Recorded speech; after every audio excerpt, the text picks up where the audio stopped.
is now 5:30, so we'll go ahead and call our regular September 4th education meeting to order. Thank you all for being with us tonight. Thank those who are listening over the internet. Mr. Superintendent. Thank you, Mr. Chair. Good evening, sir. Good evening, board. Good evening to everybody who's here with us. And as Mr. Brownwood said, those folks who are watching us online on Rebel TV, like to welcome to the meeting as well. Mr. Chair, our next item on the agenda is the invocation. And so if I could ask Reverend Scott Mathis if he'd come to the front, and everybody would please stand. And ladies and gentlemen, before we begin the invocation, I want to ask that we honor a moment of silence. This September 11th is Patriot Day. Patriot Day is recognized by U.S. law as the official day of remembrance for the nearly 3,000 men, women, and children who were killed in the September 11, 2001 terrorist attacks. So at this time, please join me in a moment of silence to honor and remember the fallen.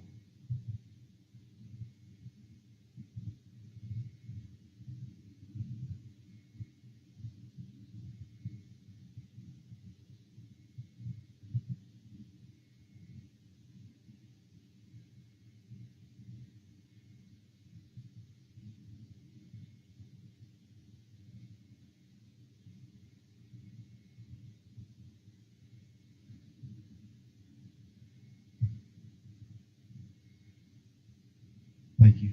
Reverend Mathis, the invocation. Let's go to the Lord in prayer. Dear Heavenly Father, we bow before you today, just thanking you for the many blessings that you give us each and every day, God. We thank you for this school system, Fannin County school system, and just the joy it is to be a part of this amazing school system. You are a God of new beginnings, and just as you've made each and every one of us new creations, God, that have accepted Jesus as our Lord and Savior, we are so thankful for that today, God. And just like this new building that we're in this evening, God, we continue to thank you for that. And God, we are moving forward with new leadership, and so we want to pray for Shannon Miller. And Lord, that you would just use her in a great and a mighty way, just like you have Dr. Watney, God. What a blessing he has been to each and every one of us. Thank you for these men who serve on this board, God, and who do so selfishly, God. And thank you for their dedication to making this the best school district for our community and for our children, God. And I'm especially thankful, God, that they are God-fearing men, and that they seek your guidance and your will in every decision that they make, God. We know that all good things come from you, God, and just bless this meeting this evening, and help us all to seek to glorify and honor you in everything that we say and do. And I pray these things in Jesus' name. Amen. Thank you. If you would please remain standing for the pledge to the flag, and at this time we're going to ask Blue Ridge Elementary School Principal Dr. April Hodges to come lead us. Good evening, April. Please join me in saying the pledge. I pledge allegiance to the flag of the United States of America and to the republic for which it stands, one nation, under God, indivisible, with liberty and justice for all. Thank you. You may be seated.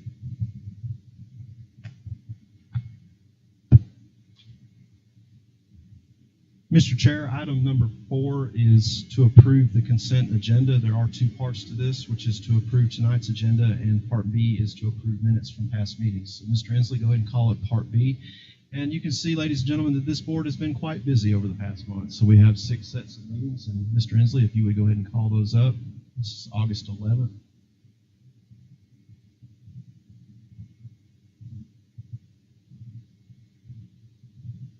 Again, August 11th, the regular meeting.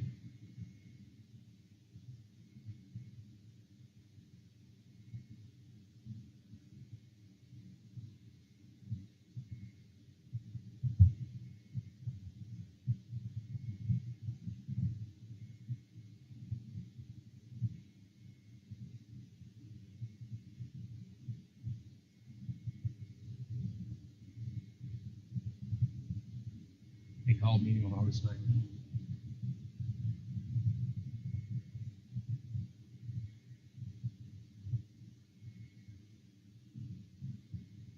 And a called meeting on August 23rd.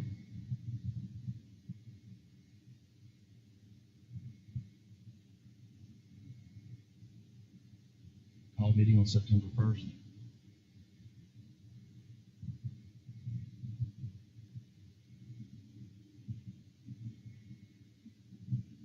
And a called meeting on September 2nd. And for this called meeting minutes from yesterday will appear on next month. So at this time, I recommend approval of the items on the consent agenda as presented. Chair will entertain a motion to that effect. Motion to approve items on the consent agenda as presented. Is there a second? Second. Motion and a second. Any discussion? All those in favor? Vote is unanimous. Motion carries. Okay, thank you.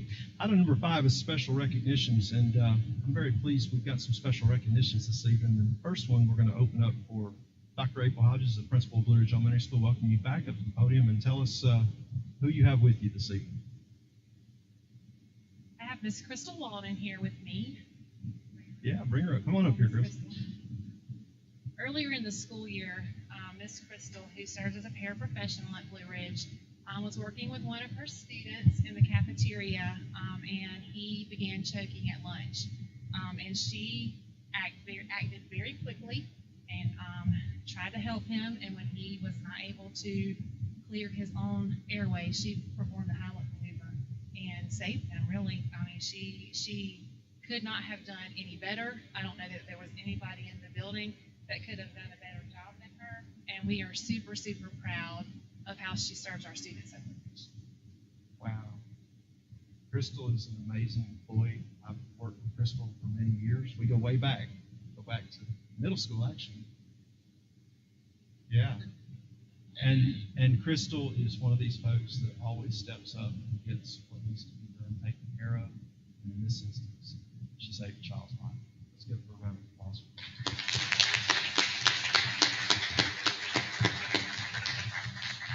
And Crystal, we're going to ask you to stay for just a second, because at the end of these recognitions, and you can go ahead and sit back down, but at the end of these recognitions, we're going to take a photograph, and I have a certificate. Thank you. Thank you, Dr. Hodges. The next one, I'm going to turn over to Lucas Root. Mr. Root? All right. Good evening, board.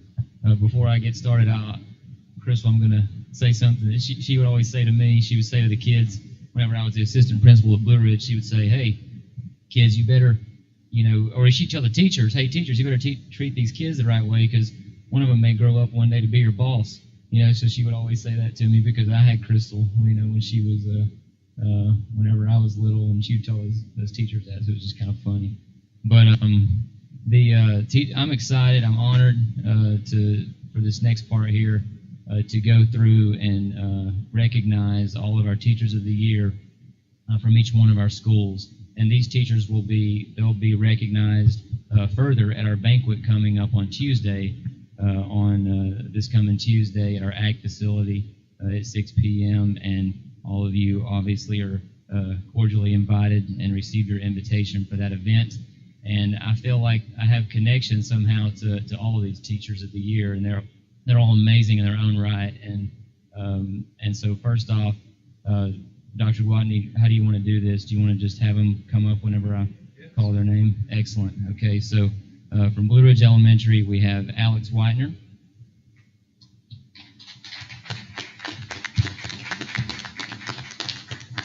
And Alex teaches my own daughter this year, so she has her hands full for sure. She's doing a great job, does a great job with all of her students. And then at East Fannin, we have Tiffany Brown.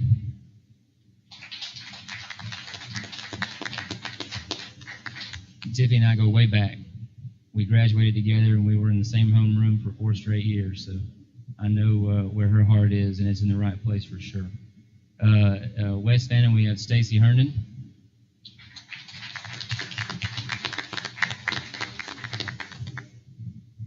And then we have Amanda Thomas from the middle school, and she's going to give us a speech.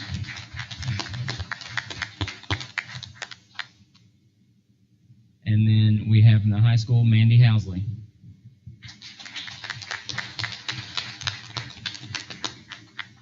And what I say about all, no matter what student, what parent, that we talk to about these 5 ladies, everything is always positive and everything is always just outstanding about the job that they do. So thank you all, and well, they'll stick around for a picture as well. Let's go ahead. We can do that at this time. All right. So let's go ahead and center them and ask the board to come around. Excellent.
Mr. Chair, item number 6 is next on the agenda, and this is an update on the school governance team. So we're going to have the superintendent, Sarah Regan, come up and give us an update. Good evening, Sarah. Good afternoon.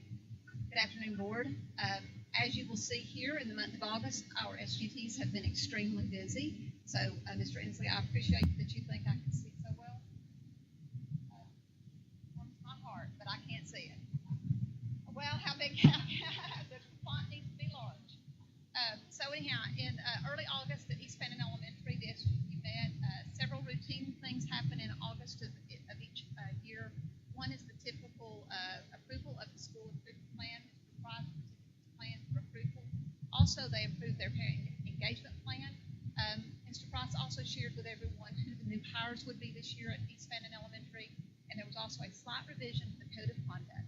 So if you'll scroll just a little bit down, please. The next meeting happened over at West Fannin, and that would have been on August 16th. You'll also notice over on the left, if you want to review the fundraisers, field trips, and facility use requests, I won't read through those, but they're always there posted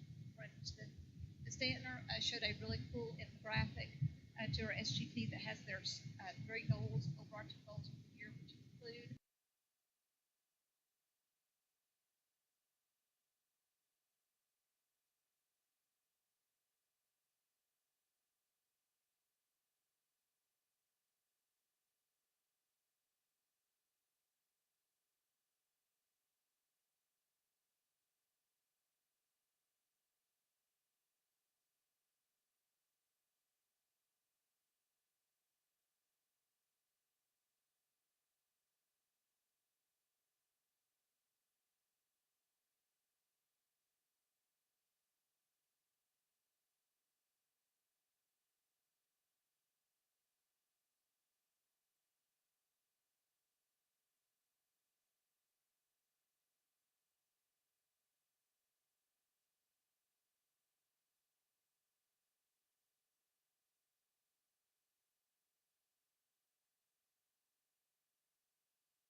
I'm excited to brag on Blue Ridge Elementary School a little bit. It's we've just finished our first full month of school, but we've already packed a lot of fun things in to our school year, and I can't wait to show you what we've had going on. As you have heard last month when our parent liaisons presented, Miss Holly Ross.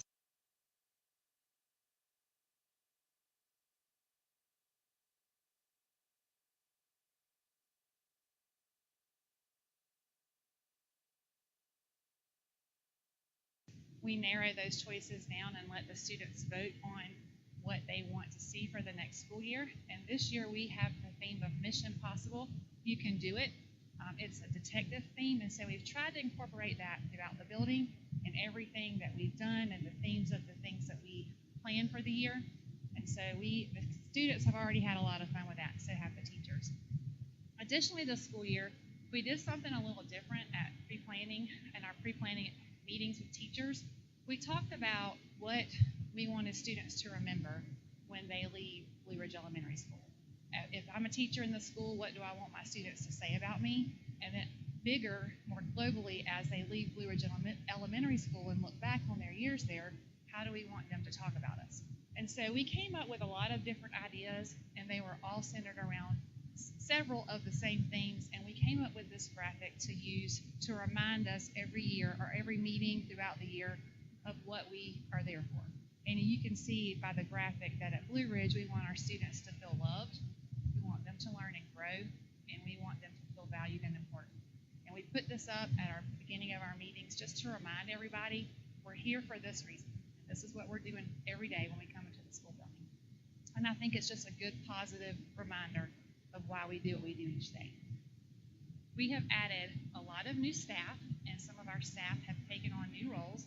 And you can see from our pictures that we are happy that they're there. We've celebrated them on social media, and I'll just go through their names very quickly. Miss Debbie Settle has joined us as a paraprofessional. We have Miss Kayla Garceau, who is a new special education teacher. We have Miss Lisa Taylor, who has left the classroom and become our new assistant principal.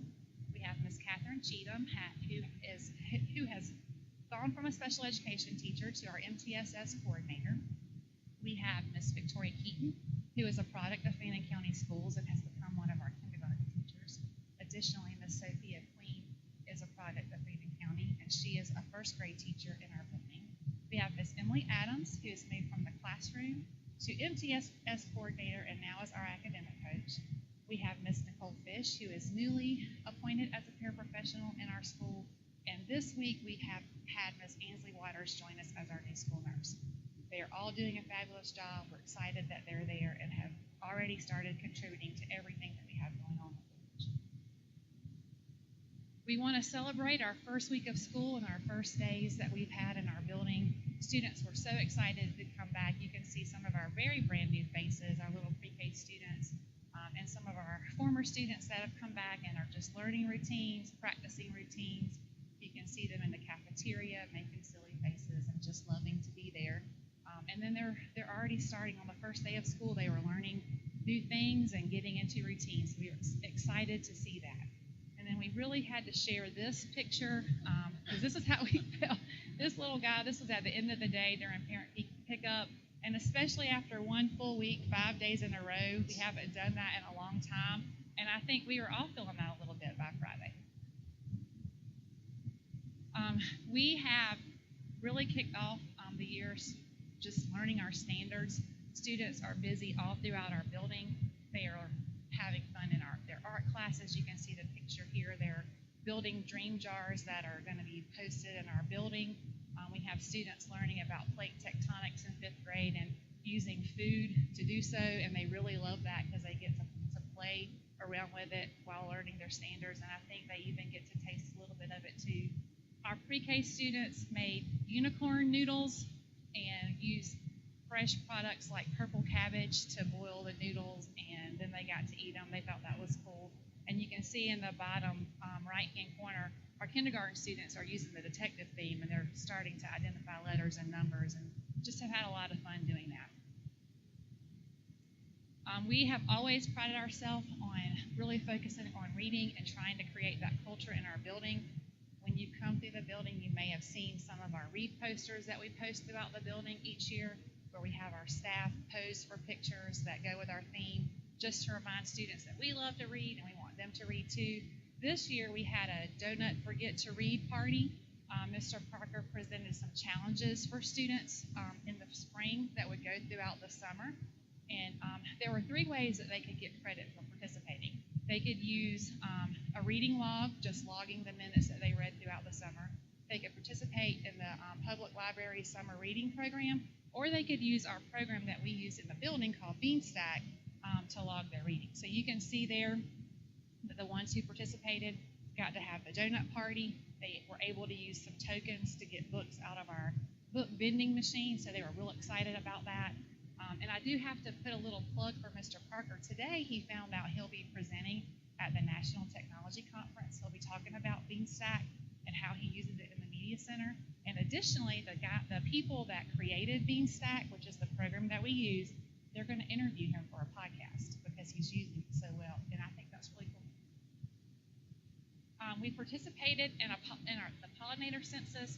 Students in grades 2 through 5 were able to go out and be little scientists for the afternoon. They took their clipboards and they logged and used a chart to identify pollinators and count how many were coming in during certain periods of time during the day. And then that information is then shared with UGA, and it's part of a really big project where they collect data on pollinators in our area. We hosted our Title I curriculum night. We did use the theme of our detective Mission Possible, and we hosted a virtual escape room. So students used iPads, and they had to go through a series of challenges to unlock the next clue. And everyone that participated received dojo points. They were also entered into a drawing where they could win a tablet, and it was a good time where the teachers got to share the curriculum that they were going to be teaching, as well as just some fun activities to do throughout the event. We had a dress like a detective day. We really wanted the students to get into the excitement of the theme. We had a lot of participants, and were able to celebrate our new theme for the year. Teachers and students participated, and it was a lot of fun. And we also want to celebrate the SPLOST dollars that we were able to receive this year. We got a brand new electronic sign, which we are hugely grateful for. If you haven't been able to drive through and see it, we can put graphics up there. We can change it from home. It saves a lot of time, and we're able to really advertise and promote the events that we have in our school. Our fifth grade building was painted. Our floors and all of our bathrooms got a makeover. They look fantastic. We also are getting some new cameras for security. We've been able to get a little bit of new furniture. We pressure washed the roof, which sounds a little boring, but it really makes a difference in how our building looks when you drive into the campus and see a nice shiny roof. And then we were able to get a refrigerator for one of our special education classrooms. And we're really appreciative of that money, and we're appreciative of your support. We know how much you support us and how you promote us in the community, and we couldn't be more grateful for that. Thank you.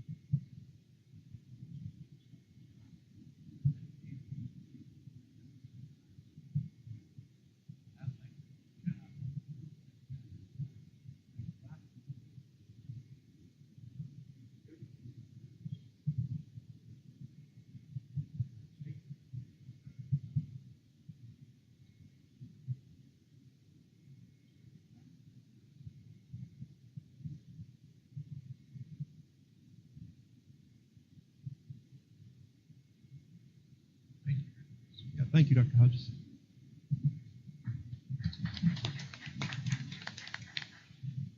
Okay, at this time, and I'll put my glasses on, make sure I see it correctly. Dr. Huff, bring you up for Central Office updates.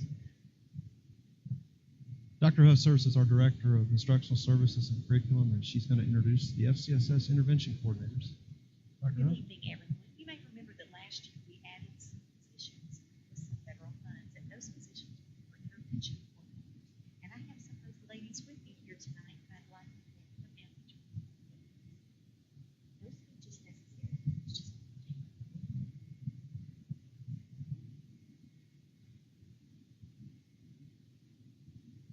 you all know that a classroom teacher is busy every day working on the students that they have to spend in their classes to make sure that their students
she's highlighted there some of the other folks who are at the school and some pictures of folks who helped support this mission last year. And the next slide there also shows where they have done some different endeavors to make certain the kids are celebrating their successes with PBIS. Following middle school, we have West Fannin Elementary. And Julie Rice is our West Fannin intervention coordinator. She has some information there about the other people in Vermont that help support that mission. The next slide also shows some pictures of her people in action. We've got our slides here about West Fannin. East Fannin. Julie is here with us. I'm sorry, I forget I'm not loud enough. My husband would say differently, but anyway. Miss Julie is our intervention coordinator for East Fannin, and she's given us some intervention information there about her team, along with some pictures. And you'll see there in that picture with Miss Julie is Miss Renee Carter. Used to all of the work of the academic coach and intervention support people was founded by one person in the school, and that was the academic coach. And just last week when we were meeting, someone here said, can you imagine how they ever got all the things that they needed to do done, doing what we do as well as what they do? So I know that they appreciate their academic coaches, and their academic coaches appreciate them. And then right back here behind me on this side, I have Miss Catherine Cheatham. Miss Cheatham's our very first year intervention coordinator at Blue Ridge.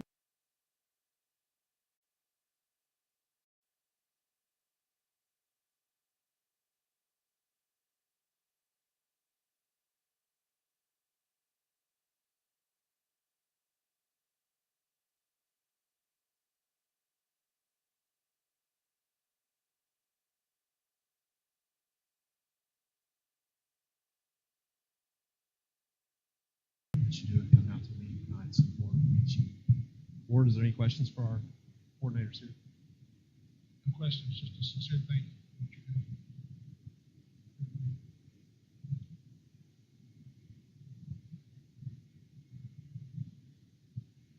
Okay, thank you.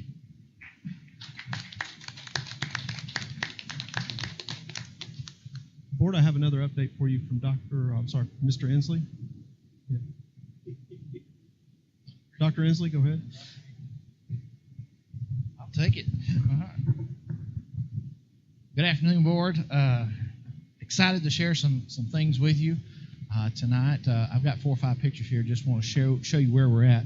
Just a few weeks ago, we were able to get into open house for our facility just down the street here. For some of you that may not have been able to make it there, you can see some of our cool apparatuses. We got our in-ground lifts there. Got our bus drivers that are trusting it. Love that and, photo. It's a great photo. That was one that was on the front page of the paper that Glenn helped us out there with. They are so excited about it. We're excited about it. And so as you go to the next one, we went to transition. We started moving. You never know what you've got until you start moving. We have a lot of stuff. And so Mr. Danner helped us out and got us some help. And these are just some pictures of the transition. This was day 1 of moving. And then last Friday, we had day 2 of moving. As of Tuesday morning of this week, we are in that facility. Got a lot of boxes. We got a lot of boxes we got to unload. We got a lot of things that we still got to get out of the other facility, but we are fully functional right now in the new facility. We are doing our inspections there. Our fueling station is up and running. Everything is a go. So come by and see us. We'd love to show it off to you. Just proud of it. Thank you, board, for your vision and for providing this for our transportation department.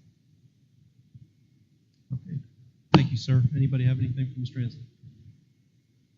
All right. Thank you for that update, sir. Mr. Danner? Item number 9, public comment. Thank you, Dr. Gwatney. We do have 2 public comments tonight. The first is Miss Debbie Holcomb regarding the books that are in the school library. Okay.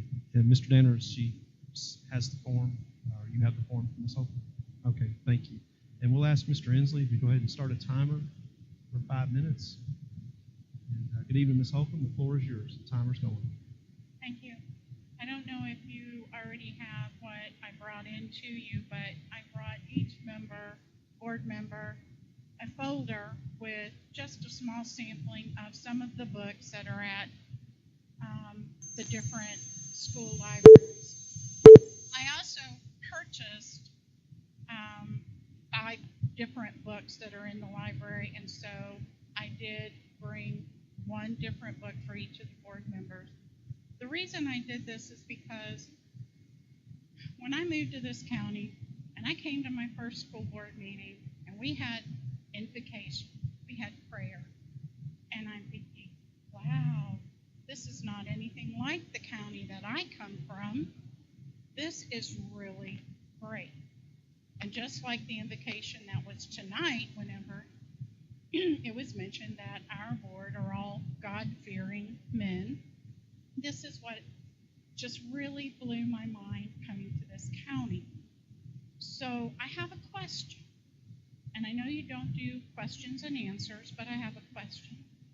My question to the board is, do you know what's in our school libraries? Who makes the decisions on the books that are purchased with taxpayer dollars that these children have access to? Is it a media specialist?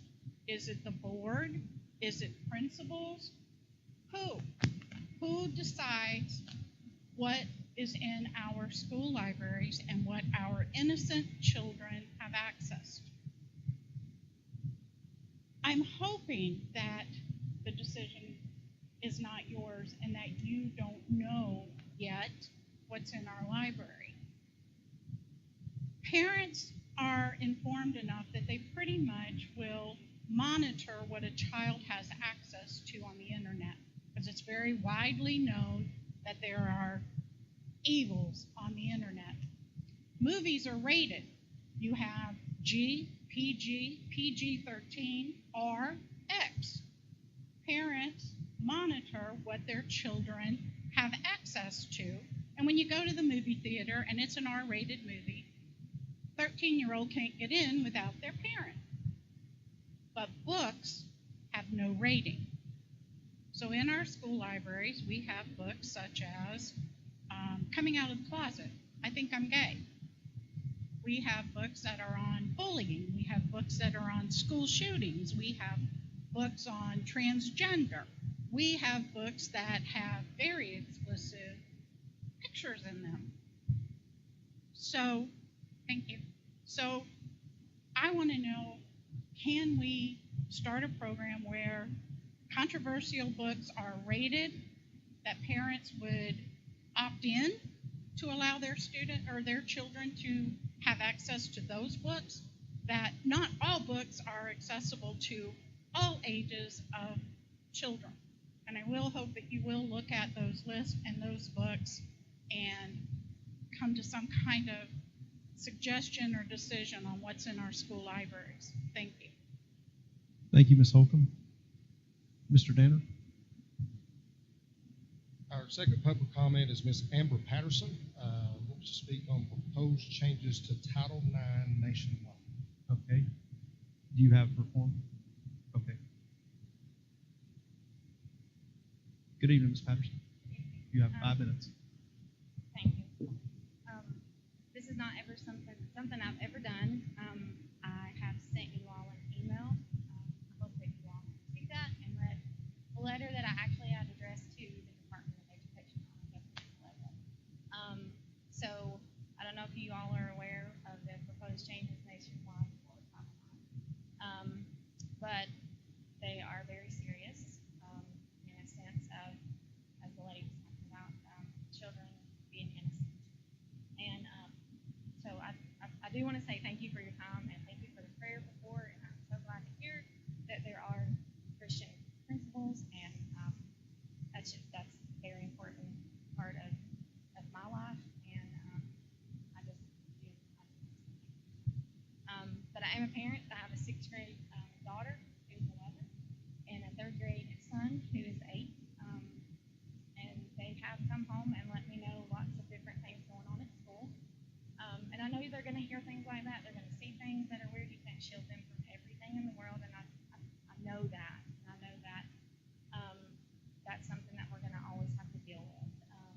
changes that the Biden administration are trying to propose are much more intense issues as far as sexual genders go and things like that. So orientations, gender identity. So I guess for the most part, the child gets to make their decision. That would be a federal law mandated by them. And if you do not follow what the child wants to be called, to be known as, to be included in events for and facilities for, then you're subject to criminal charges, things like that. And so I do see a undue stress on the educational environment, teachers, parents, volunteers, staff. They've come up here and told you how much they love the kids. I've seen that. I know that. They love my kids. They take care of them. I see wonderful education brought to them. No issues there. But if that is the truth, then we have to take this seriously. As far as the educational standpoint, I do not feel like you should seclude a child for any reason. Sexual orientation, gender identity, whatever they're identifying as far as the education goes, absolutely, they should have every right to the same education as my child does. But when it comes to inappropriate facilities, environments such as that, or an unfair advantage in a sport, then there's an issue there. And if it's made a federal law and it's mandated that way, then there's going to be a lot of issues and a lot of stress involved with that. So, and you have to think about the fact that if a child's able to decide their gender, how they want to be addressed, and things like that, what other decisions do they get to make in school? What other goals do they get to, just decide? And what other things are other kids gonna see? Now, what they get to decide, they get to go in the boys' bathroom today. Well, maybe I want to go in the girls' bathroom today. And just situations like that, locker rooms, things like that. I'm just trying to protect my kids and everyone's kids. It would just bring up issues that could be dangerous, and just the standard of care at a school. I know that it would be a big problem, and we have until September 12th to make a public comment to the Department of Education on the government level. And so I wasn't going to speak today. I felt like I said everything I wanted to say in my email. It's a very long letter. But I do feel like it was important to note the fact that we have until September 12th, which is not long, to make that public comment. So I do respect each and every one of your positions and the job that you do for us. And I love this county. I love this school system. We moved back from Athens, Georgia, to raise our kids here. And people can say we're not going to have these problems here. This is not going to come up. But you don't know that. And the fact that it could be passed as a federal law to allow a lot of the things that they're proposing is scary.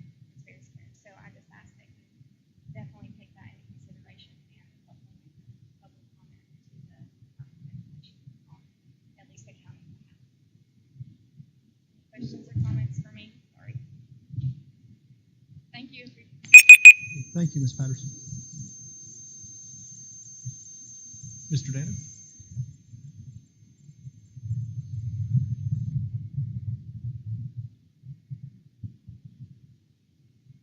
I want to speak on the heroic measure of Crystal Walden. Facilities update. Notice this has normally been facilities and construction. Notice construction is gone. So For now, Mr. Dana. We're ready for just for a little bit. For number two. We're ready for number two. On facilities there, I know safety is a big issue, so I took the liberty of pulling up all the cameras at each of our locations. This is at Blue Ridge Elementary. This is the exterior of Blue Ridge Elementary, but as you can see, there's probably not 1 square inch of the exterior that doesn't have some sort of security or camera view on that facility. Again, that comes back from the principals. All the principals have done a great job in finding blind spots. So again, that's Blue Ridge Elementary. And here's just some pictures there of Blue Ridge while I was there sometime last week. Playground area East Fannin. East Fannin is not as highlighted as much as Blue Ridge, but again, you can see the, I guess, the lighter area. Again, I know Mr. Deputy K has been big on this about having some blind spots. There are some behind the building, back behind the main building and the fifth grade wing there. So again, that is something that hopefully we'll get to add in the future.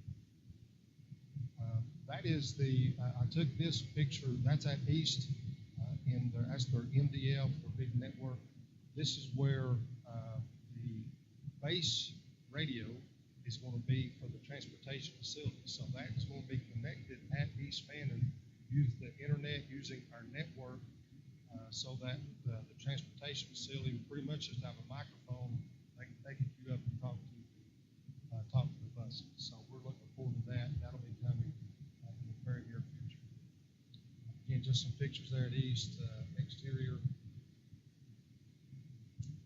And that is the old antenna there at East. So that's where the new antenna is going to go once it gets installed. And that was right above that MDF. So again, hopefully in the very near future that'll be installed.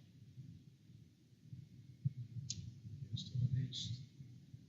Here at the Ag facility, again, 100% coverage exterior, big main driveway from the 911 center or from 515. We don't really have coverage, but again, down at the area where students are, where the patrons are.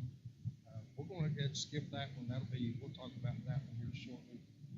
Here's at the high school. Again, high school, spans from East First Street all the way back to the new property.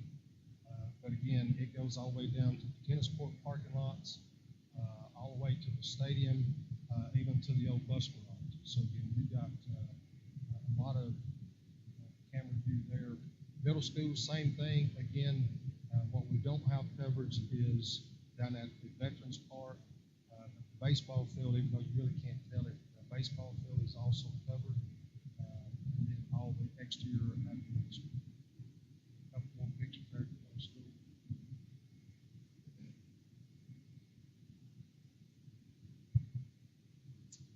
Then at West, West is sprawled out about like the high school is. Again, we have coverage all the way from Highway 5 entrance all the way back to the old field house up by the football.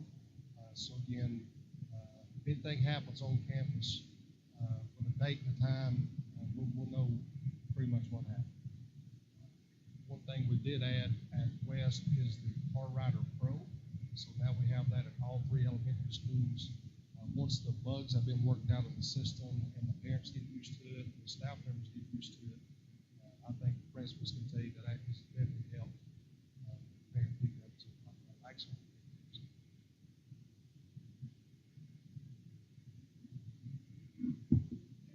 Yes, sir. These not monitored. That is correct. They are recording. They're recorded on motion, just like this facility and transportation. If you're watching it live, of course, yeah, you can see everything that's going on, but it doesn't record until there's motion. Once there's motion, it somehow it knows to go back. I think it's 8 seconds prior to the motion. Then when the motion stops, it records another 8 seconds. So again, When it's activated, that sends a signal. no, sir. It just each camera has its own recording capabilities, and so again, if there's not any motion on the camera, it does not record it because that's just going to eat up space on the servers. But no, it does not send any type of notification.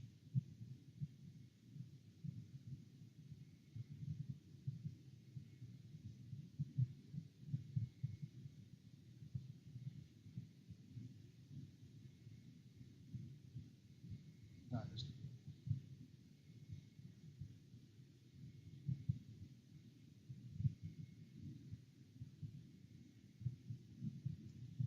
that one is at the Fannin Head Start. We had a Fannin County vehicle bump into the awning there, so we had it replaced and repaired.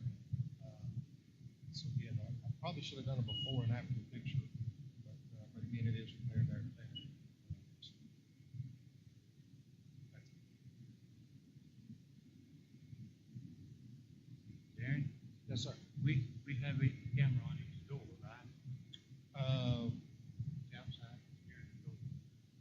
gonna say 100% yes, but I would say the majority of them, yes.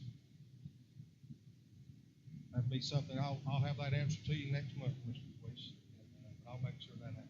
I'm sure on the, there's no signal here. No, sir.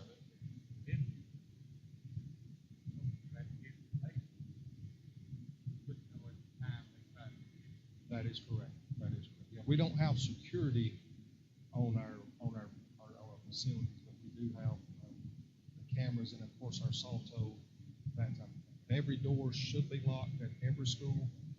We have we talked to the principals about that. They have talked to their staff about that. There should be one door open at every school during school hours, and everything else should be locked.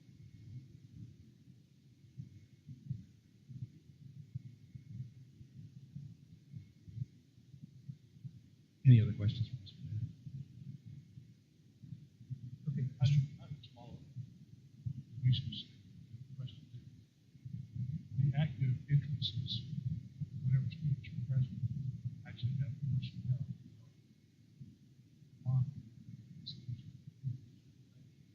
The only doors that are unlocked during the school days is the main entrances. And there are a holding area at all 5 schools that they have to be buzzed in or be let in by that staff member. So I guess, yeah, it is being monitored in some sort by a person. Okay, thank you, Mr. Fannin. Let's go on to item number 11. One on the right first, Robert. Going back to the greenhouse, to the ag facility, we have, there's been a committee sort of put together.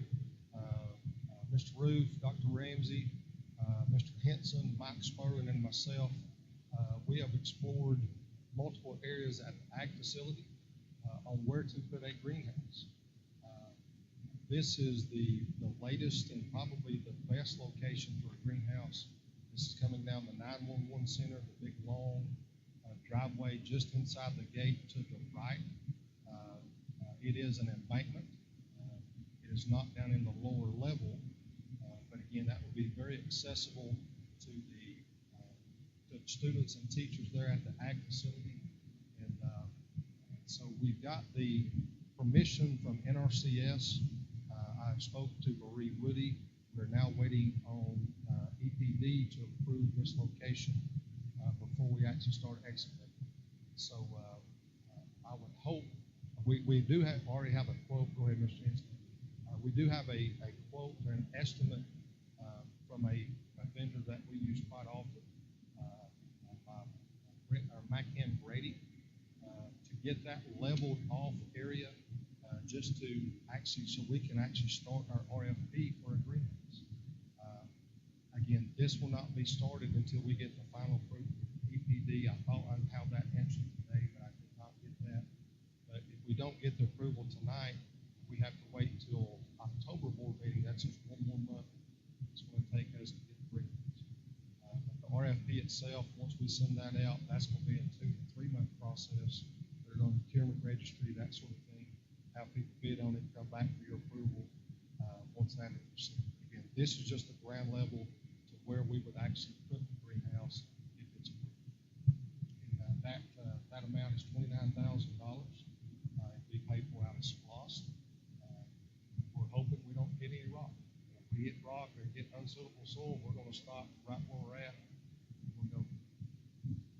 Okay, thank you, Mr. Danner. Mr. Chair, recommend approval as presented. Chair, entertain a motion. Question? You have that motion. Motion's for second.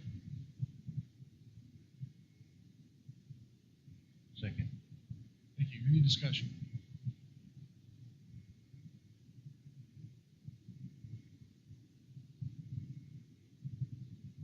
The pole barn would actually go past, Mr. Henson, pull up that photo. If you go directly north of that, that area there, that's where the pole barn would go if we ever decide to go. So that area there is going to be, that way that little rectangle is drawn, that's drawn at 160 by 60. The pole barn, the greenhouse, the one that we're looking at, is 130 by 30. So it'll be enough to have a road to go by either side, one or the other. But the pole barn, if we get to do one later on, it will be more north, sort of northeast. Any further discussion? Field dirt, will it have to be done? What we're hoping is that to the east of that drawing, all that dirt, it's a big embankment. We're going to take that dirt there and then fill in to the left to get it level off there. Since it's it's a greenhouse, not going to be a very heavy type thing. It's going to be on some field dirt, and it ain't going to be on a whole lot. So we're trying to get it down there. There's a little road bed about where that little road where it's connected in there, but again, it's a little bit lower, so it gets about to be raised. I got a question. Yes, sir. Just like when we did this facility and did that one over there, we come out on the good end by moving the dirt all at the same time. If we plan on making a pole barn anytime there, wouldn't it be less costly if we done both of them at the same time? That's what the board chooses to do. Hey, we'll knock off that whole side of that mountain. Now we'll level it wide open there. And See, I don't know where you're planning on building a pole barn or not. it has been discussed for several years. Again, the location of it has been the issue. The greenhouse area, what's going to be graded, does not take as much room as a pole barn. I mean, I learned a lot 2 years ago about a pole barn. I thought a pole barn was sticks with a roof on it, but I mean, that thing's huge. And, we visited one up in Union County, visited one in Gilbert County. But again, it's a very large area. But again, if that's what you want me to continue, I mean, we'll have him do a quote, get some more prices, that sort of thing. Well, if we approve it tonight for this, then you can inquire about that while he's there. Okay. Might move the rest of it. I'll be glad to do so. Any further discussion? I would suggest that we keep the greenhouse the priority there since it's a big part of the ag program and keep our ag classes there to the ag center. And fast track as fast as we can.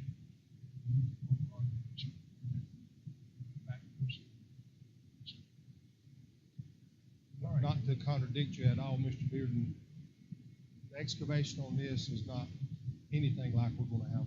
It's not going to be pans and that type of thing. But again, it would probably save a little bit of money, but not to the extreme that would be something like this.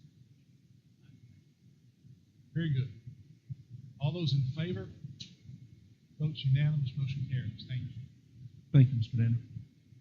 Mr. Chair, item 12, approved district financial report. We're going to ask Ms. Wynn, our Director of Finance, to come to the podium.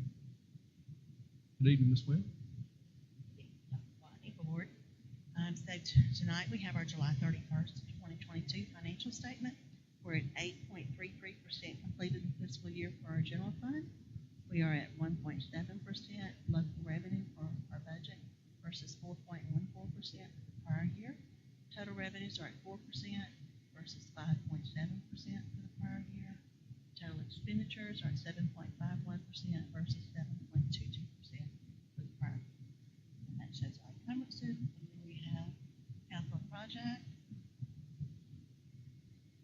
and our special revenues and our school nutrition.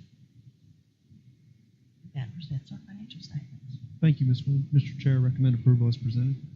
Seek a motion to approve the financial report as presented. Is there a second? Second. Motion second. Any discussion? All those in favor? Vote is unanimous. Motion carries. Thank you. Okay, thank you. Item 13, to approve the tentative millage for 2022. Ms. Wynn? Yes, sir. So this is our 2022 millage timeline. This has our normal September 8th today's meeting to approve our tentative millage. We will advertise it in the paper September 14th. We will have a call meeting September 26th and Monday at 12 p.m. to set the millage rate. So that is the millage timeline. And then we have our PT 32.1 form, which is the state form that we use to figure the rollback rate. And the rollback rate comes in at 7.439. So that would be our tentative rollback rate, and that includes all the calculations from the digest changing and different exemptions and everything. And then 7.439, that is from 10.159 down to 7.439.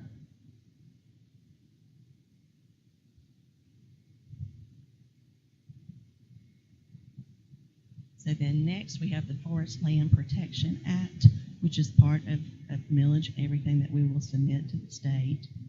But that's just the form that will go to the state, which is the calculations and everything that we submit when we submit our digest. And then after that, we have our 5-year history of levy and the current 2022 property tax digest. And this is what we will advertise in the newspaper next Wednesday. And it shows the 7.439 as the millage rate. And then the next is a very large 23-page, if I can say correctly, or 28.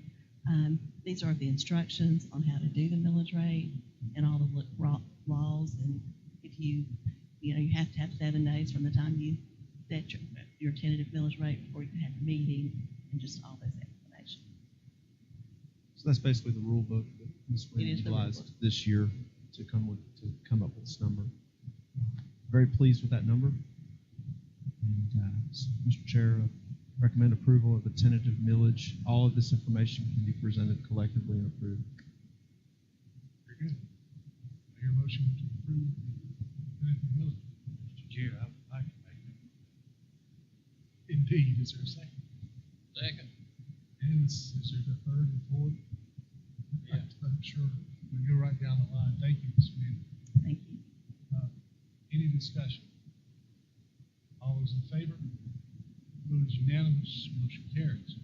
Thank you. Item number 14, we've given information on this previously. Ms. Wynn, you have it posted with a little bit of follow-up here on the sales ratio study. Correct. This is the sales ratio, which I've mentioned the last several meetings.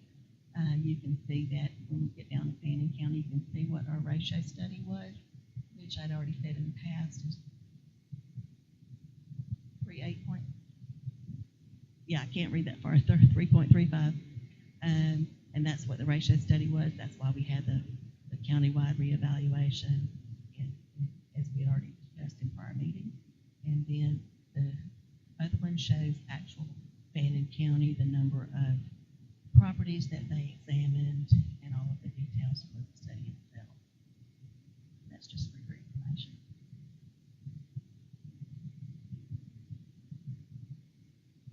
Okay, Mr. Chair, as Ms. Wynn said, there's no approval needed on item 14. So we'll move to item 15, which is also presented for information. Ms. Wynn? Yes, sir. We have our SPLOST, which we received. It's $913,424.17. So we received that in July. Well, we received it in August for the month of July. And that's 9% growth from the prior year. And a record. Send them.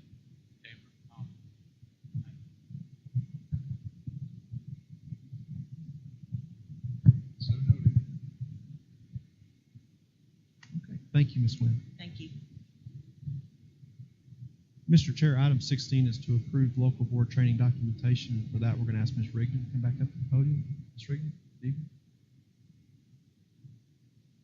Board. Tonight I come to you with 2 items for your approval. The first, Mr. Ansley, if you'll click open the annual board planning calendar, please. This document will look very familiar to you. We do this every year. We look to see what we need to schedule throughout the year so that we complete the tasks that we're charged to do. Most of these items do come from the GSBA checklist or from a Georgia Department of Education checklist. And so this is simply just a tentative timeline. There may be things that are added or taken from it as time goes on, but you can see, like tonight, it says September and October, review this planning calendar, also to review and approve the system vision, mission, and belief statements, which Mr. Roof will be doing in just a moment. Also reviewing and approving the system strategic plan. Of course, this month, as he mentioned earlier, we do have Teacher of the Year recognition recognition coming up next week, which we always look forward to. And also tonight I will be bringing to you the local board training plan that we submitted to the Georgia Department of Education. So I won't go through every month, but you can see that it's kind of paced out through the year, the tasks that we need to complete. So Mr. Inslee, if you'll close that document and open the next, please. This is simply a document that is due to the Georgia Department of Education by the 30th day of this month. This is simply a training plan of what we would like to accomplish this year as a Board of Education so that we earn our board training hours. Now, this does get submitted to the Georgia Department of Education, not the Georgia School Boards Association. But we use this information to submit later when we submit for the exemplary board status. As of this morning, the GSBA has not shared the criteria for exemplary board status for this coming year. And so I'm going to assume at this moment that it will continue to be 12 hours of training for us to be able to apply for exemplary board. Hopefully by next month we can confirm that. As you'll see, all four of these local board options, each one of them is for a 3-hour training, which would include whole board for each one of them. 2 would be scheduled sometime during the fall semester. Those include facilities planning for local boards and also planning for boards of education. Those will be facilitated by Pioneer Risa, Mr. Justin Olds. Everybody's getting a doctorate tonight. Tonight's the night. So Justin Olds will come over and he'll facilitate that, most likely during the fall. The other 2 are also whole board trainings, which will happen in the spring semester. And tentatively, we've selected the analyzing demographic and financial data, and also the required charter governance training, which is a 3-hour training itself.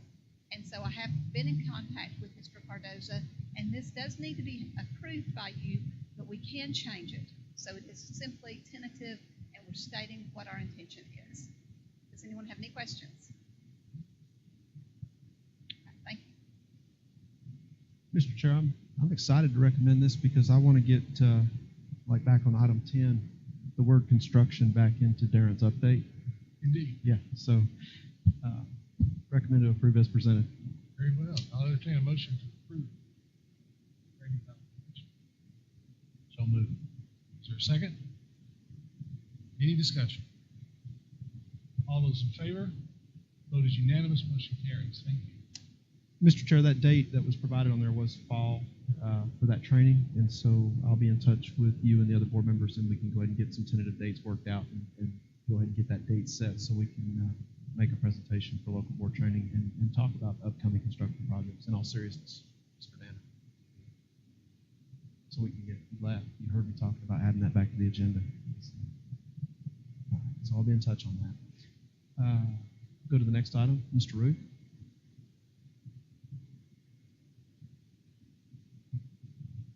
Good evening, Mr. Root. And good evening once again, Board. As Ms. Rigdon alluded to, the mission, vision, and the belief statements, in order to maintain the exemplary board status, that is one thing that is mandatory every year for you to approve these items. Before we do that, here, having a hard time with this mic again, man. I don't know. I may have to just put it in the stand. Still good? All right. So for the upcoming year, what we'll do at our district and school improvement team meetings, we will really be digging in to the mission, the vision, and the beliefs. We do that every 5 years. So it has been 5 years was the last time we really took an entire year at those meetings and really analyzed that along with the strategic plan. However, for this year, we obviously look at that. We look at it every year, and we have vetted that at our district and school improvement team meeting yesterday. So the first item that bringing to you that was on the agenda is to approve the vision, the mission, and the belief statements. So on as Mr. Inslee showing you, we have the vision, we have the mission, and then we have the belief statements. And for the public, these are always on our school system website for anybody to look at any time. So that's the first order of business, is to ask for your approval for those items, the mission, the vision, and the belief statements. Thank you, Mr. Root. Mr. Chair, I recommend approval as presented. Do I hear a motion? Have a motion. A motion to approve the district vision, mission, belief statement. Is there a second? Second. Motion second. Any discussion? All those in favor? Vote is unanimous. Motion carries. Thank you. Okay, thank you. Mr. Roof, item 18, strategic plan. Thank you. And then the same with the strategic plan. It's a 5-year strategic plan, and every 5 years we really will take extra time, careful time to analyze that plan. And that's going to be happening at our district school and school improvement team meetings throughout this school year. For this year, however, and you were able to look at this plan ahead of time when we looked at it on last Friday. And again, also for the public, this plan is out there on the website for anybody to look at anytime. And so strategic goal 1, this is, it's broken down into categories, and our goal 1 is attaining a high level of student achievement. And so then within that goal, we have the different strategies and all the different action steps that will allow us to continue to achieve that goal of attaining a high level of student achievement. And then moving on, Mr. Inslee, then we have strategic goal 2, to develop organizational effectiveness. And so then we have all of the strategies and the action steps that we've decided will allow us to do that. And then moving on, strategic goal 3, and that is ensuring stakeholder support and satisfaction. And so we have all the strategies and the action steps that we feel are necessary to achieve that goal. And again, we'll be carefully looking at this at our district and school improvement team meetings throughout this school year for next, because it's that 5-year period. However, yesterday at our meeting, we also vetted this plan for now to continue utilizing it. And then, as you know, you got a chance to see it on Friday ahead of time. So at this time, asking for your approval, yearly approval to approve that strategic plan. Mr. Chair, recommend as presented. We have a recommendation. Do I hear a motion? So moved. A motion to approve the strategic plan is presented. Is there a second? Any discussion? All those in favor? Vote is unanimous. Motion carries. Thank you. Thank you. Thank you, Board. Thank you, Mr. Roof. Item 19, Mr. Inslee, the school codes of conduct.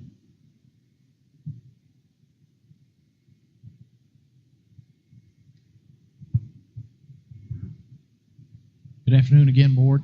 Last month, we brought to you the District Code of Conduct, and as Ms. Rigdon shared in her SGT report, that went back to their school-level SGTs where that they voted on that as well to get that approved through the school level. So our next step is to approve each school's Code of Conduct. If you, Ms. Finley, if you will click on elementary, all the elementary schools and the middle school use the District Code of Conduct. It's identical to what we have posted. You can even see the highlights there that we had in there where that they could show the changes to their SGTs.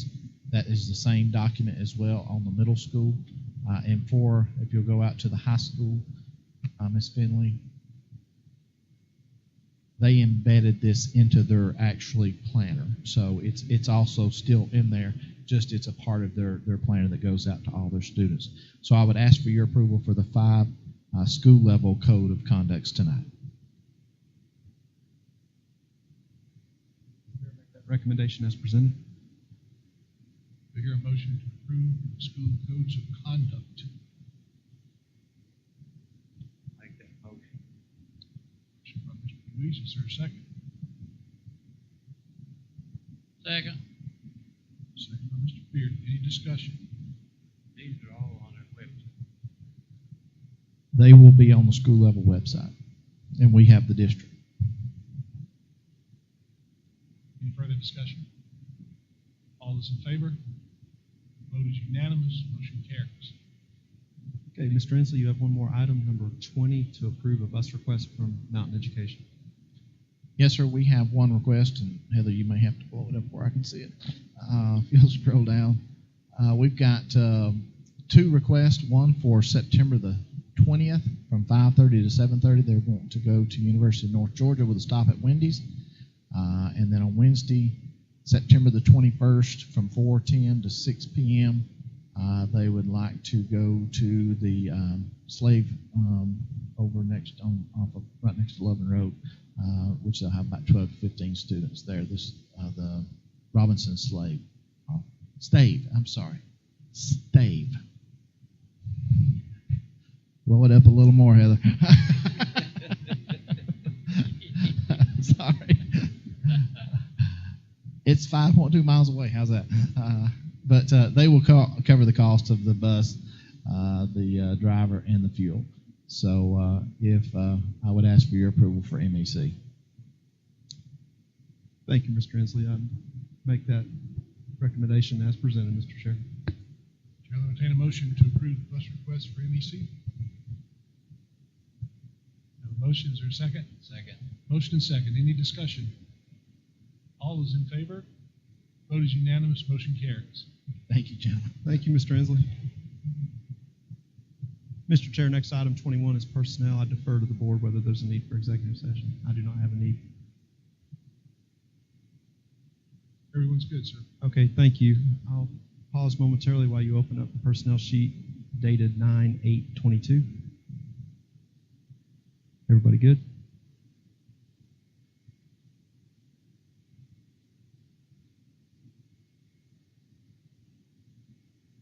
Okay, thank you. Our first recommendation here, Mr. Chair, is to rescind the resignation of Joseph B. Ben Weaver. I make that recommendation, Mr. Chair. Do I hear a motion? So moved. Is there a second? All those in favor? Vote is unanimous. Motion carries. Okay, thank you.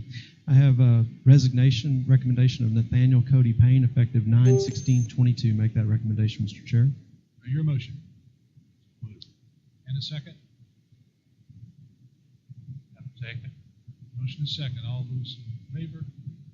Vote is unanimous. Motion carries. Thank you. I have a recommendation for the resignation for the bus driver portion of her duties only, Melissa Tao, effective 9/30/22. Make that recommendation, Mr. Chair. Do I hear a motion? So moved. And a second? Motion is second. All those in favor? Vote is unanimous. Motion carries.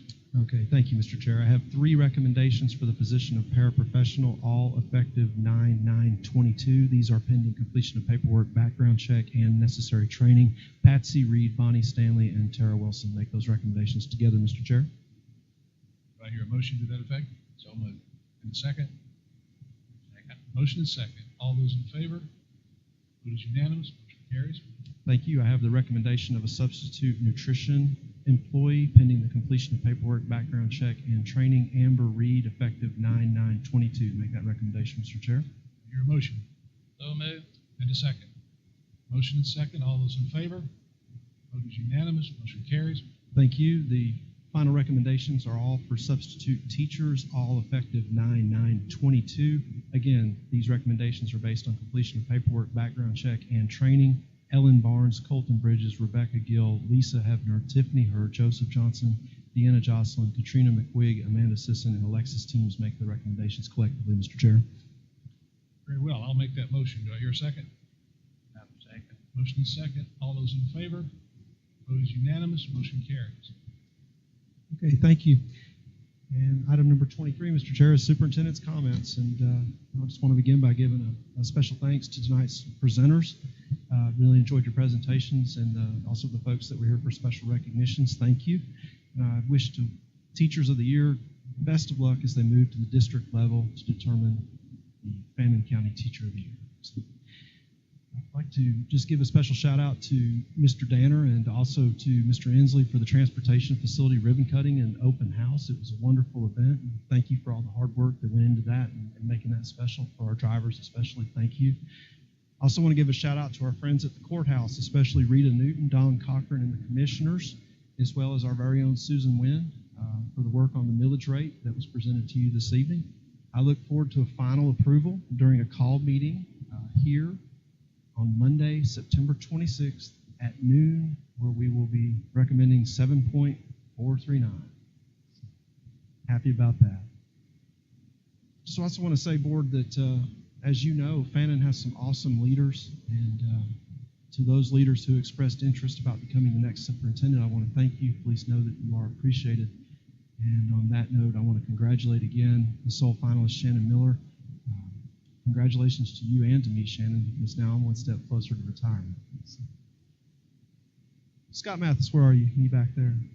Just give you a special shout out. You're a dear friend, co-worker of mine, and just an all-around fantastic person. Thank you, Scotty. Finally, the board. Ladies and gentlemen, this board has worked hard, especially recently, and they have done their jobs with honor and with dignity, and I appreciate how they come together and do not use these seats as a means by which to fill any type of personal agenda or anything. Instead, they focus on what's important: our students, our personnel in this community. They are Fannin County, and I love them. Mr. Chair. Thank you, sir. Mr. Bearden, I believe it's your turn. I figured you'd call. Well, can you hear me? This thing on? Yes, sir. That no wire was loud. I didn't know where I was doing anything. Anyhow, Dr. Hodges, great presentation, and glad to be ready to doing good. I'm glad to see all of our students, Fred here, doing a great job. Miss Grant, doing a great job at your facility now. And open house here and bus garage went great. I told them when we had the open house here, we needed this 20 years ago. And I think everybody agreed. Needed the bus garage probably 30 years ago. But anyhow, we got both of them now. I appreciate the two people that came and spoke at our public comment. Thank you very much. Teacher of the Year, it's always an exciting time. I'm going to say something, and I don't mean probably the way it's going to come out. I know there's 5 people that's selected as Teacher of the Year, and praise God for those.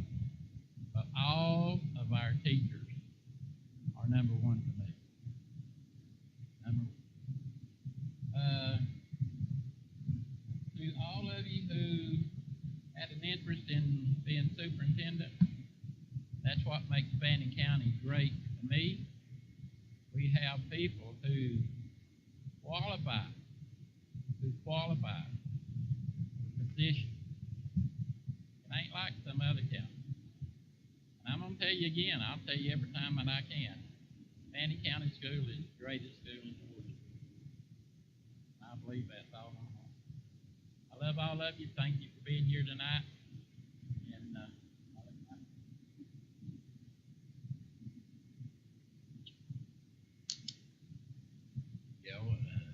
I'm grateful for you, Teachers of the Year. They all, you all represent well. Walked through the school many times. My little girl,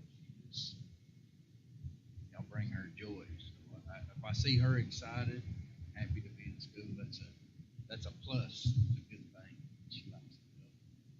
So I thank all of you, just the 5, but I'm especially glad that you get promoted and get accolades for what you do. Again, with all of those that respectively wanted the superintendent's job, it is a very difficult decision. All have such great qualities, so I thank you all for what you do. Thank you for the public comment. That's needed. People need to be active. I've always encouraged it. Get out there, speak your mind. You know, somebody else will. So you have to stand for what you believe. So I try to do that myself.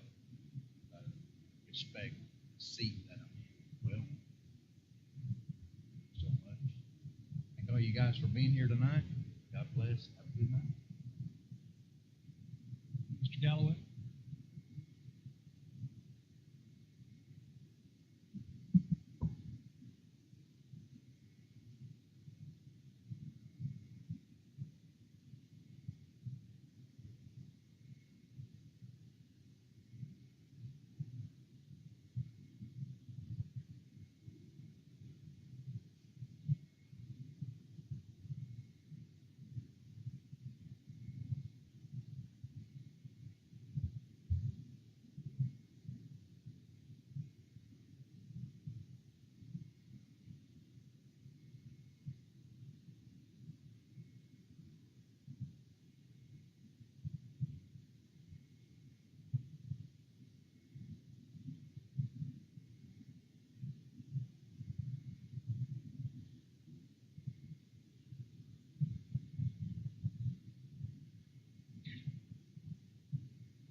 Please.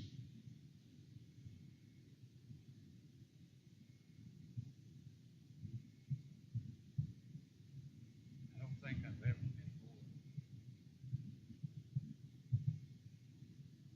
comforted with no, thank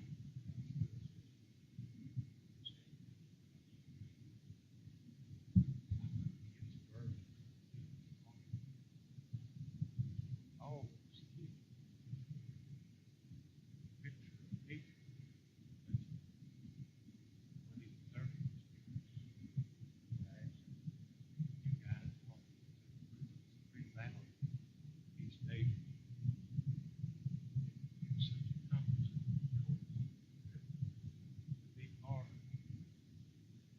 what you know that you can. Your profession is special. Saying this is my favorite saying because I believe that you guys have. I believe that especially on waiting for it, carry each of y'all. That's how confident I am. What you're doing, good. Change your mind.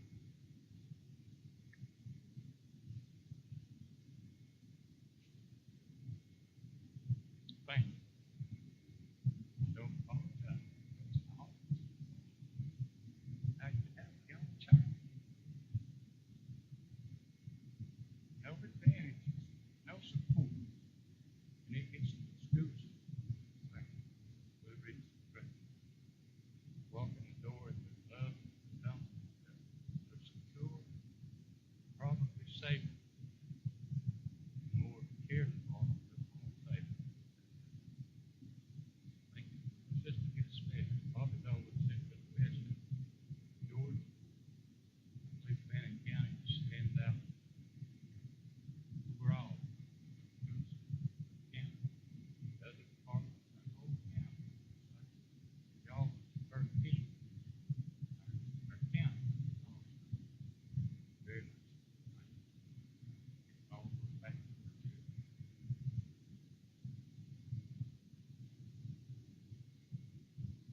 That's all. Thank you very much. Thank you all first of all, for attending tonight. We appreciate you being here. Thanks to all of our presenters tonight. Excellent reports as always.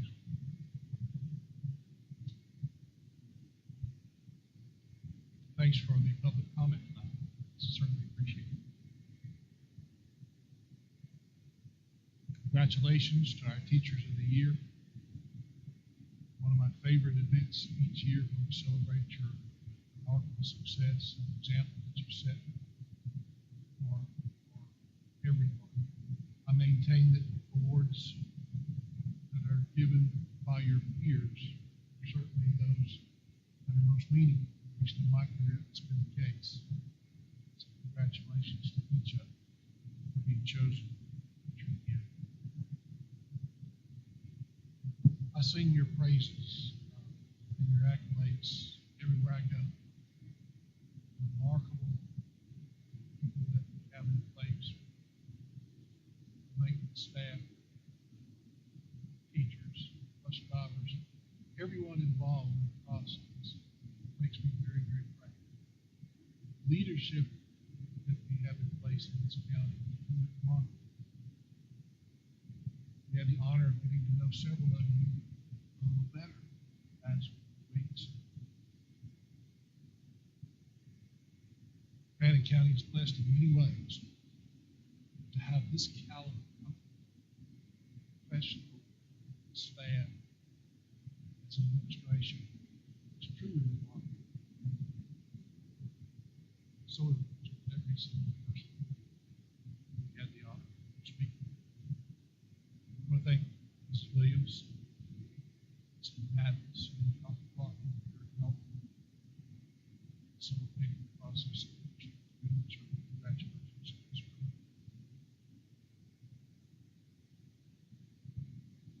It's a blessing. blessing to be a part of the Board of Education. And I'm going to change here. I always brag on you guys, and rightly so, but I want to brag on my colleagues sitting up here tonight. Over the past several weeks, well, I believe the minutes reflected 60 meetings. That's just a public meeting. That doesn't include all of the time at home reviewing documents, reviewing paperwork, prayerfully considering matters at hand, at least twice as much as the time we spent active meetings. They took days off from their regular jobs, spent countless hours in the evening away from their families, and it's an honor to get to work with every single one of them.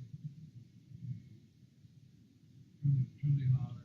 And I will say this, their dedication matches yours. So I appreciate my colleagues. Thank you for your dedication. With that, I'll entertain a motion to adjourn. I'll move. Is there a second? All right, we may be here a while. Motion and second. All those in favor? Those unanimous, motion carries. We stand adjourned. Thank you.